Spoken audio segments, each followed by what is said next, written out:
বেকারত্ব ও অর্থনৈতিক সংকটের কারণে নেপালে আবারও আন্দোলন শুরু হয়েছে। তরুণ প্রজন্মের মধ্যে বাড়তে থাকা হতাশাকে কেন্দ্র করে কাঠমান্ডুর রাস্তায় নেমে বিক্ষোভ করছেন আন্দোলনকারীরা। আন্দোলনে প্রধানমন্ত্রী বালেন্দ্র সাহার পদত্যাগের দাবি তোলা হয়েছে।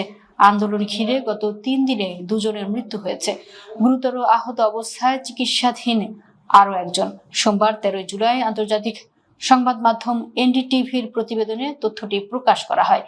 জেএনজি নেপাল সংগঠনের দাবি, বালেন্দ্র শাহ সরকার জনবিরোধী ও স্বৈরাচারী শাসন চালাচ্ছে।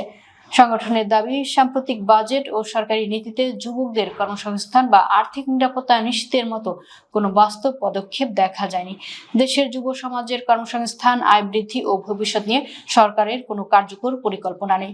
কাঠমান্ডুতে গত সপ্তাহে পুলিশের চাকা লক করার ঘটনায় নিজের শরীরে আগুন দেন 25 বছর বয়সী এক রাইড শেয়ারিং চালক।